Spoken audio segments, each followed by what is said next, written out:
Hi friends, இன்றைக்கி நம்ம வீட்டில் பூண்டு குழம்பு எப்படி செய்கிறதுன்னு பார்க்கலாம். ஃபஸ்ட்டு தேவையான அளவு எண்ணெய் ஊற்றிட்டு கடுகு வெந்தயம் போட்டுக்கிட்டு தேவையான அளவு கருவேப்பிலை, அப்புறம் சின்ன வெங்காயம் நல்லா பொடிசாக கட் பண்ணி, பூண்டு குழம்புனால கொஞ்சம் அதிகமாகவே வெங்காயம் போட்டால் நல்லாயிருக்கும். அதனால் நான் கொஞ்சம் அதிகமாகவே சேர்த்துக்கிட்டேன். உங்களுக்கு எவ்வளோ தேவையோ நீங்கள் அந்தளவுக்கு சேர்த்துக்கோங்க. நல்லா வெங்காயத்தை போட்டு நல்லா வதக்கி விட்டுக்கலாம். இப்போ நல்லா வதங்கிடுச்சு வெங்காயம் வதங்கினதுக்கப்புறம் பூண்டு அதோடு சேர்த்து பூண்டையும் நல்லா வதக்கி விட்டுக்கலாம். இந்த பூண்டு வேகிற இந்த நேரத்தில் நம்ம இதுக்கு தேவையான மசாலா அரைச்சிட்டு வந்துடலாம். நான் காஷ்மீர் வத்தல், தக்காளி, தேங்காய் இது மூணுமே தேங்காய் சேர்த்தா நல்லது உடம்புக்கு. மூணுமே எடுத்து வச்சுருக்கேன், பேஸ்ட் பண்ணிட்டு வந்தாச்சு. இங்கே மல்லி, மஞ்சள், வெந்தயம், ஜீரகம், புளிக்கரைச்சல், அந்த அரைச்சிட்டு பேஸ்ட் இது எல்லாமே இருக்குது.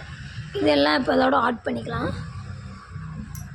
இதுக்கு முக்கியமாக வெந்தயம் போடணும். அப்போ தான் அந்த பூண்டு குழம்போட டேஸ்ட் நல்லாயிருக்கும். நல்லா பொடியை போட்டு நல்லா வதக்கி விட்டுக்கலாம்.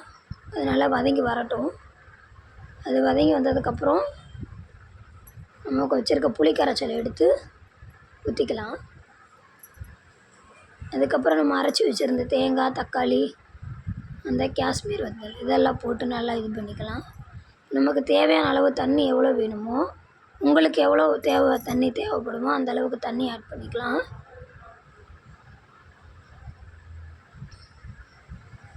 நல்லா இது பண்ணி விட்டுட்டு ஒரு மூடி போட்டு ஒரு 10 நிமிஷம் சிம்மிலேயும். பொதுவாக அந்த மாதிரி குழம்பெல்லாம் கொஞ்சம் சிம்மில் வச்சு பண்ணும்போது நல்லா டேஸ்ட்டு கொடுக்கும். சிம்மில் வச்சுக்கலாம்.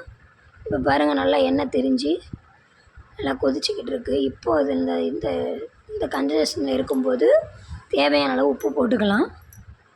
போட்டு லைட்டாக கிண்டி மறுபடியும் மூடி போட்டு மூடிடலாம். ஏன்னா இன்னும் கொஞ்சம் நல்லா கட்டியாக இருக்கும்போது தான் அந்த டேஸ்ட் நல்லாயிருக்கும். இப்போ நல்லா இன்னும் எண்ணெய் திரிஞ்சு நல்லா இன்னும் கட்டியாக வந்துருச்சு.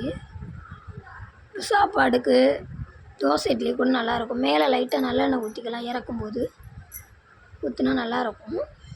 அந்த ஃப்ளேவர் எப்போவுமே நாங்கள் கடலை எண்ணெய் தான் யூஸ் பண்ணுவோம். இந்த மாதிரி குழம்பு இறக்கும்போது பண்ணால் நல்லாயிருக்கும். பிடிச்சிருந்தால் லைக் பண்ணுங்கள், சப்ஸ்கிரைப் பண்ணுங்கள், கமெண்ட் பண்ணுங்கள். Bye friends.